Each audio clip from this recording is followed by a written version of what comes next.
Okay, so Cole, tell us a little bit about you and a little bit about Vexsel. Yeah, so I myself, my name is Cole Fouillard. I'm the owner of a secure logistics company called Veteran Express Secure Logistics.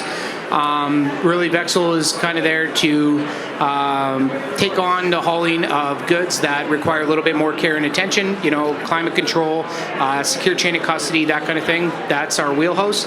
And just kind of establishing a new network to be able to put extra focus into items that can't afford to be damaged or lost. So. Yeah, and again, you're operating already using hydrogen. So you've got a hydrogen-enabled supply chain that really anyone moving high-value goods, goods that have to be a little extra secured. And it's not just here. You're moving those around Western Canada, right? Yeah, you betcha. Yeah, we're moving them around Western Canada right now. I mean, it's pretty much everywhere from the Lower Mainland all the way out to kind of Manitoba right now, and the plan is to expand right across Canada and then eventually pivoting south of the border. So. Okay, fantastic. And I know we've done a lot together. We ran a really massive event actually in this same space back in the fall called Forward Slash, and you were so wonderful to work with and brought one of your great big trucks in, and they're gorgeous. Do you have one of the trucks here today too? No, not today. I figured we had to take a few days to go generate some revenue, so we couldn't pull the truck off the road unfortunately today. But it is out there today, burning hydrogen.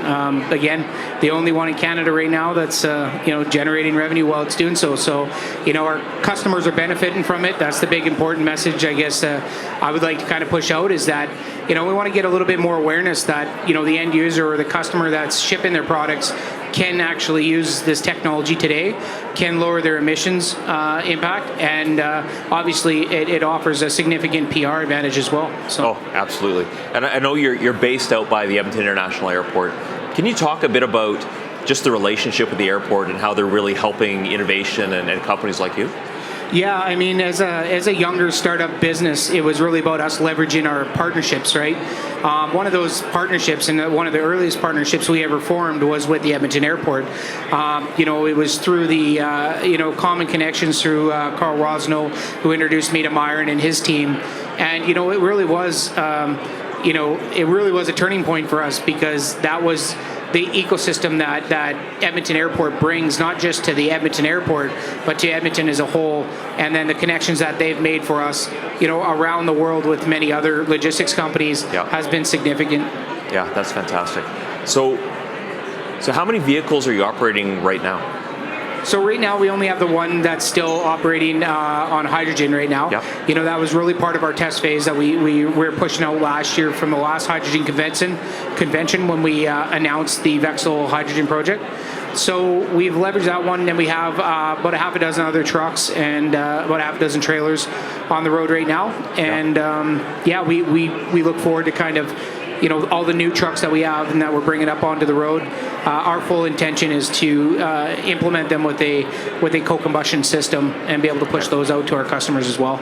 Okay, fantastic. So speaking of customers, who would your ideal customer look like? If we got 8,000 people here from around the world. We've got people watching online. Give us a sense of who would you really like to be working with as an ideal customer? Yeah, I think one of the industries that could really benefit from this technology, just because there's such a onus to be able to create a greener economy, is really the pharmaceutical space. Pharmaceuticals big just because the temperature sensitivity of a lot of the cargo, as well as the ethics side of how these items are moved, and should they move into outside the supply chain into illicit hands, that kind of stuff. We really just want to bring that visibility back to an industry like pharmaceuticals. I mean, Vexsel itself is really focused on driving a system and a secure ship network that's going to allow everybody, whether they're shipping precious metals and stones, firearms and ammunition, pharmaceuticals, anything that really kind of wouldn't otherwise get the care and attention that it would out of the general freight industry. We aim to kind of service those industries. So. Super interesting. I mean, you know this, but for those who maybe you don't, the Edmonton region actually is home to a really robust life sciences pharmaceutical industry.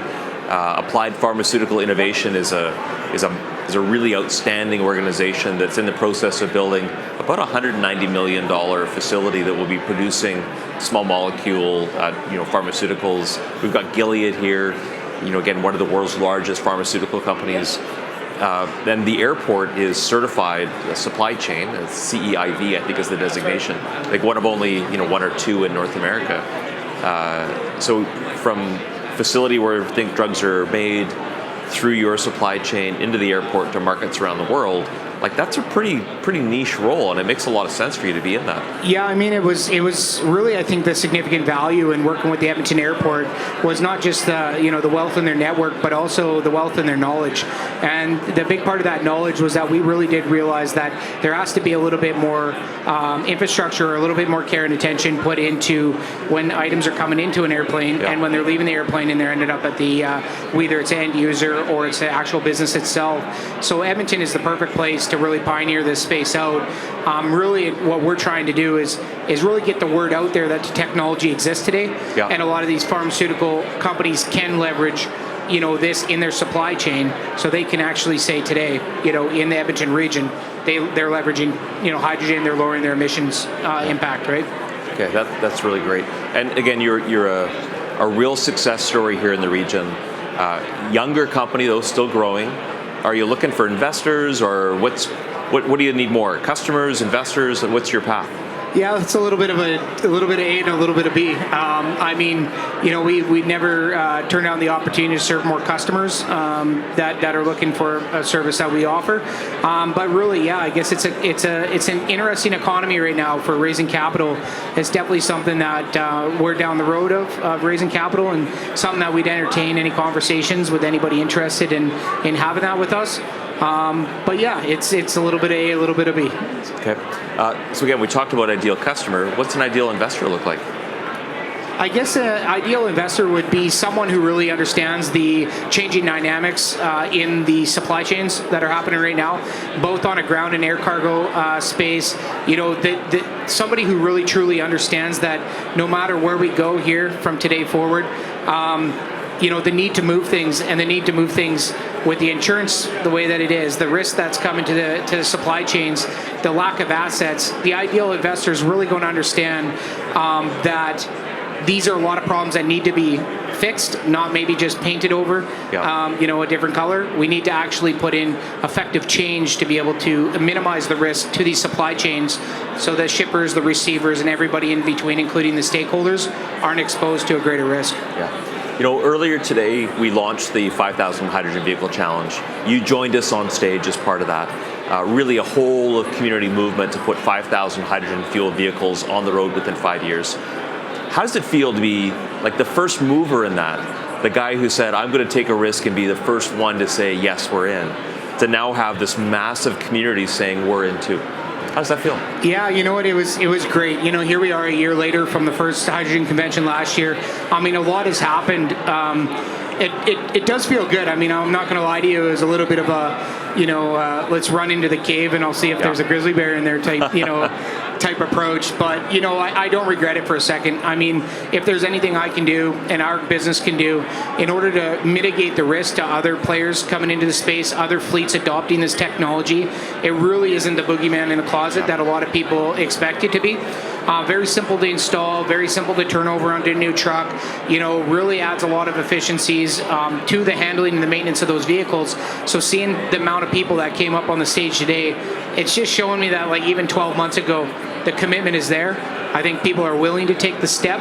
We just need to make sure the mechanics are in place in order to be able to take advantage of it. Okay, love it. And again, we're huge fans of the work you're doing. And at the end of the day, people do business with people. And you're just such an outstanding guy. You've got such a great company, great team around you. So just wishing you all the success in the world, and thanks so much for being here with us today. Yeah, likewise. I want to say thanks as well for Edmonton Global. You guys have been incredible to actually deal with and bring a light to this whole space. And we wouldn't be able to do a lot of this if you guys weren't facilitating this. So to you and your team, it's been absolutely incredible. Thank you.